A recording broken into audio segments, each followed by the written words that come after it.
Eh, ¿Ya? Buenas tardes para todos. Good afternoon, everyone.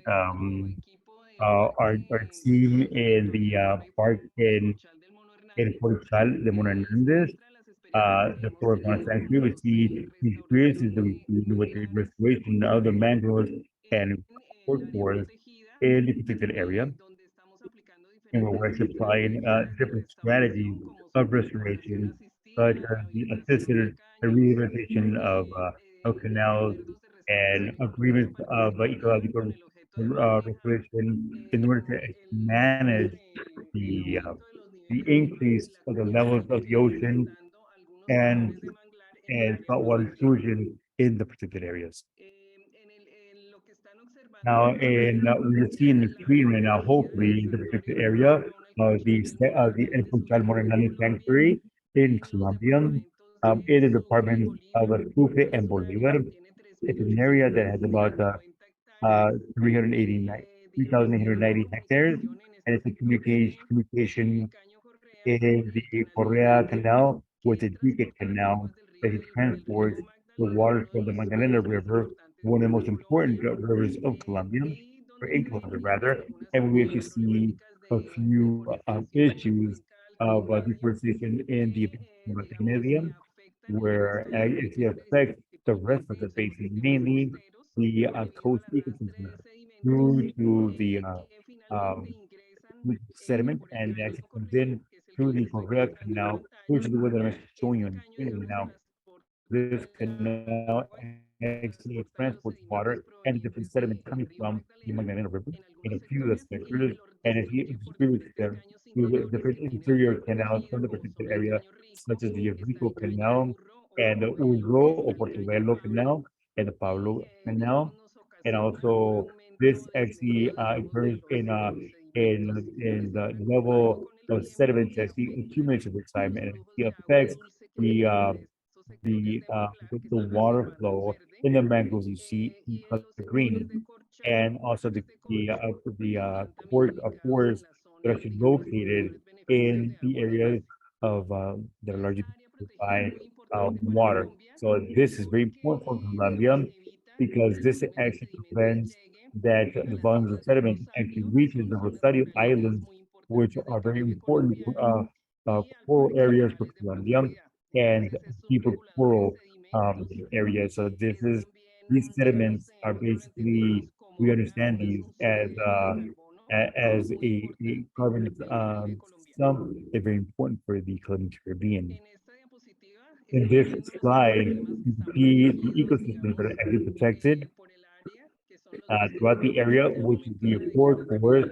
Then when this area was protected, it was about 401 hectares, um, and 1,960 hectares of mangroves, 1,148 lagunitas, and floodable areas for about five different marshes, such as the Pablo Marshlands, the Bajitos, and the Morelos, and the Escuadra marshlands.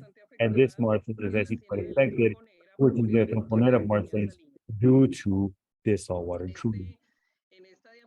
Now, in this slide, we actually observe the different objects of value of the conservation, such as the larger ecosystems of forest, mangroves, marshlands, and canals, and the different species, such as like Tarantaria, which is a threatened species for Colombia, the the Cubilus acutus, which is the caiman, which is actually in charge of actually facilitating with his morphology to facilitate the construction of internal canals within these marshlands, wetlands, the Cubiro, the colored monkey, and also the other species of fish in the area, such as the sala, the rolo, arencam, and the so these are few of the pressures that we observe in the area. And like I mentioned, there's a sediment and the reach the effects of the dragging of the river, the expansion of the agricultural border due to the presence of agricultural producers in along these canals, hydraulic works, the fact of the decay of the dike canal is modifying the structure of the original river and it actually runs in a straight line, and it actually takes away floodable areas, which is very important to actually maintain the dynamic flooding in the area. We also have the effects of climate change, which actually increase rainfall more due to the fact that we don't have water water flows, and the marine effect, which actually creates areas with very strong um, saline salient points in the and also in the western part of the Santuario. And here we have the different processes, the different processes we see in the particular area.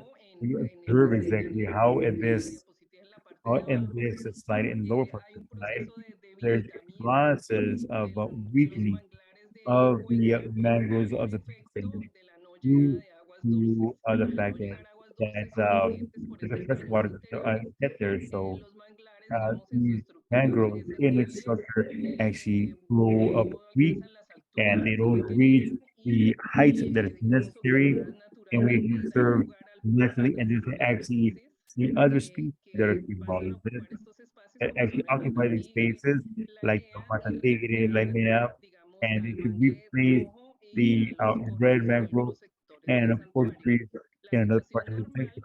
The normal situation would be that the freshwater will be balanced with the salt water.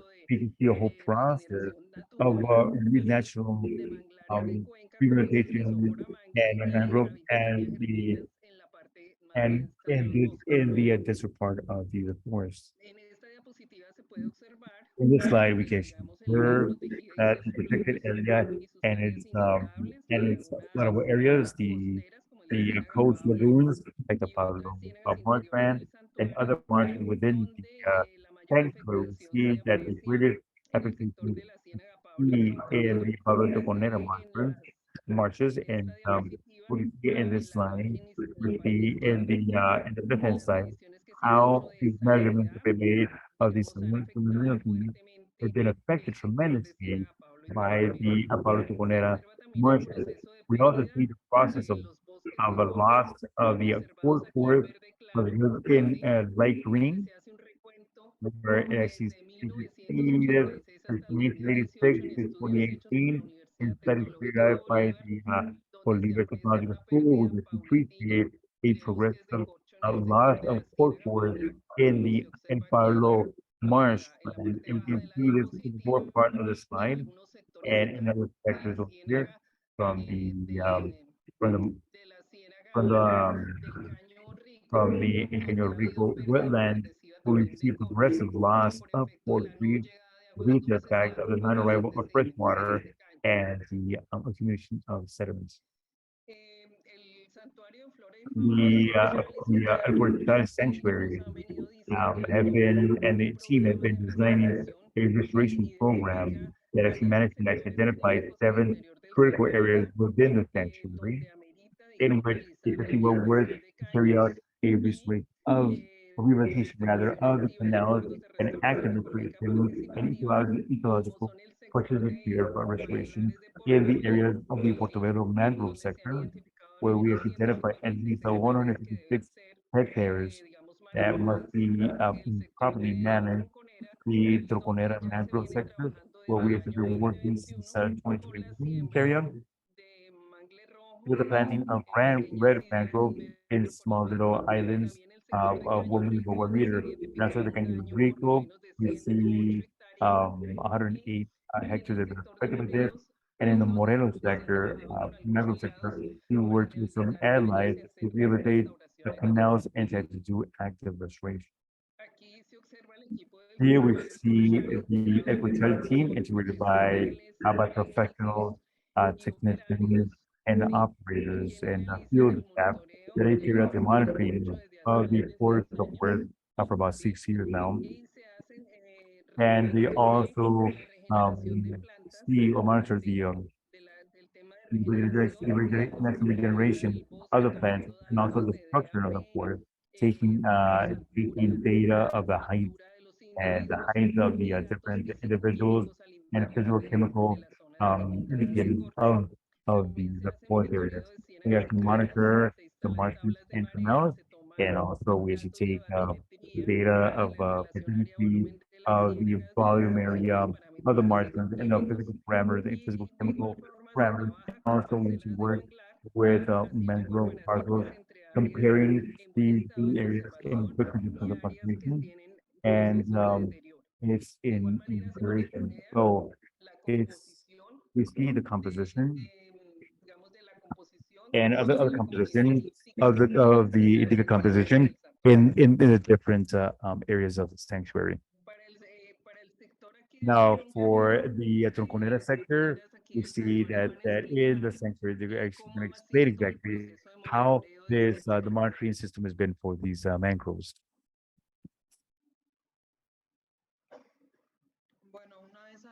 So once we actually prioritize within the restoration program in this area, due to the different studies from the different universities and different external stakeholders in the area, we see that in order to actually carry out implementation of a restoration strategies, we see that we actually monitor or characterize more areas where we see select reference ecosystems that have been deteriorated, and we should monitor the ecosystem that's going to be subject to implement the different actions of restoration. So with this, so far we should have characterized the La Troconera, where she found the different variables such as one of the most important one for the mangrove, which is the salinity, the salinity level. We see the difference between the three sectors that you're monitoring, where the salinity is higher. We find these in the degraded ecosystems, and it's also we should monitor the different levels of flooding, and we see the difference of how the this would be seen during rains and other rising. We also see the process of monitoring in natural regeneration, and we also see the differences in all the different sectors.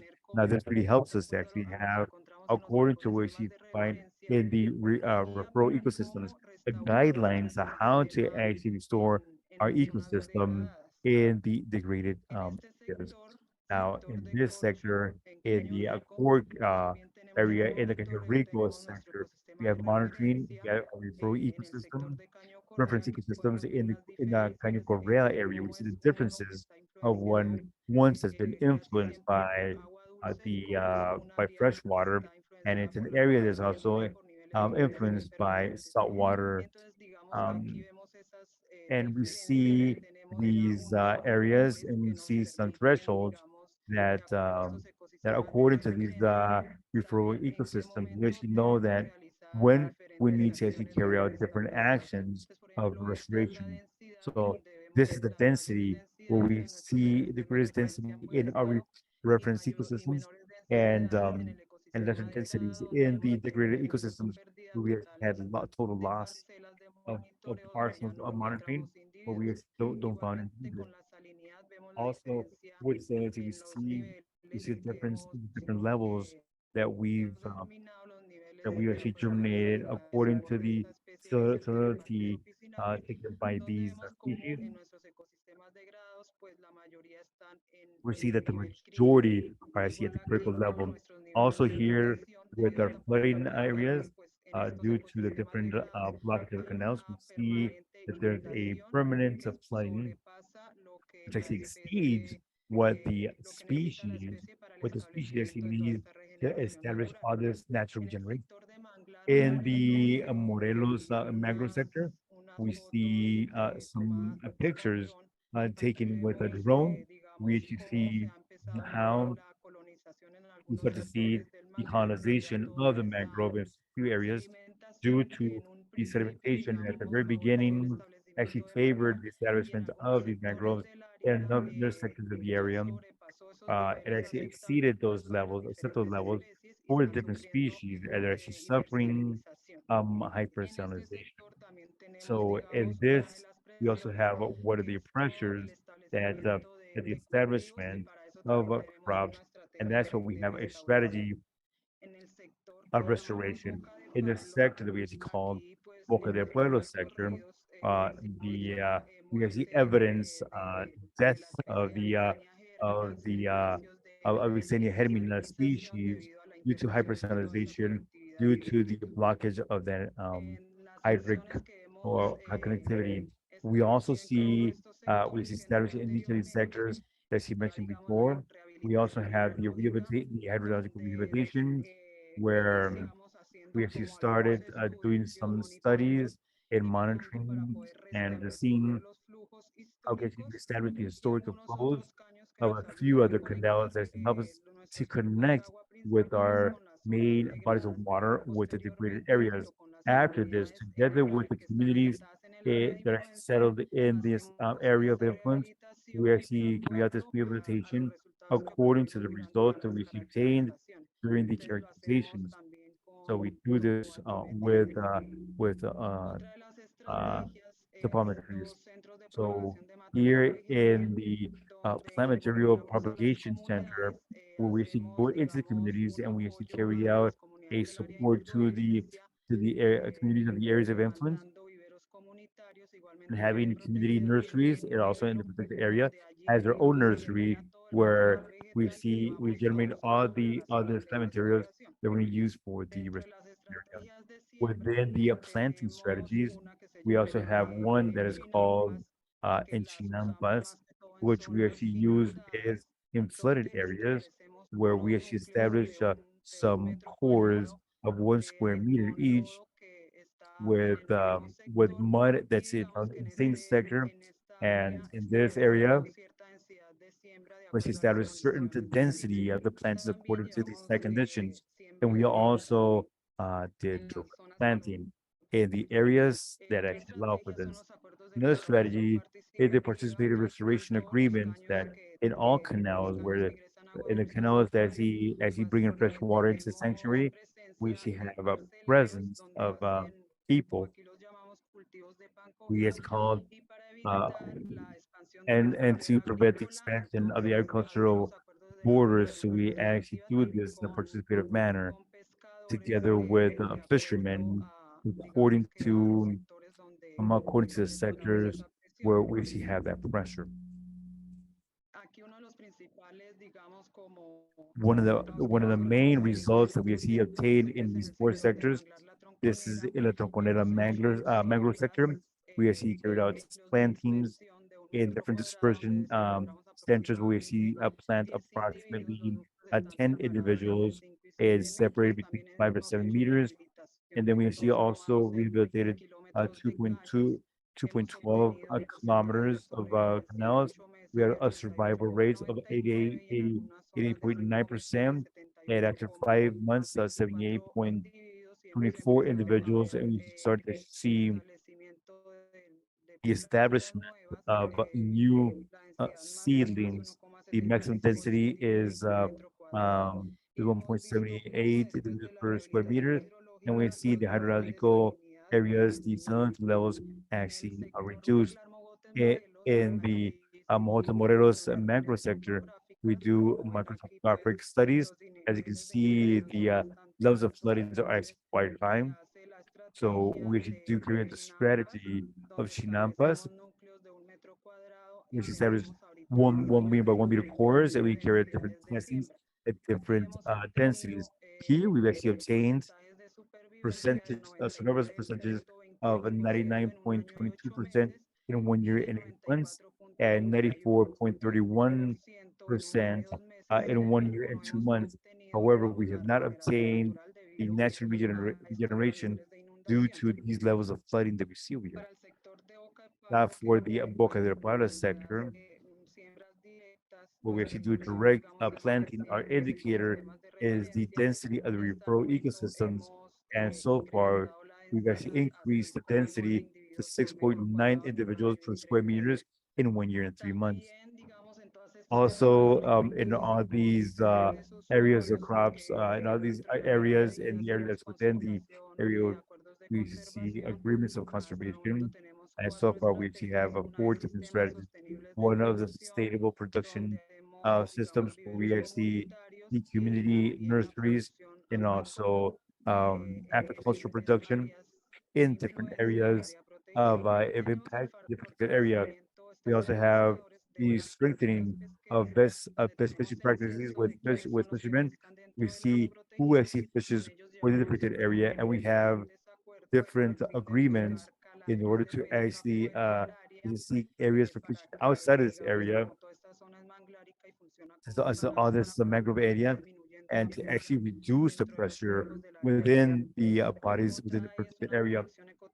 Another is an ecotouristic projection, which is already starting, and with the different users within the protected area, in which this is an area that's very rich in birds, and trying to take this strategy to actually carry out avian tourism, another agreement of conservation, to improve the life conditions of the users within the protected area.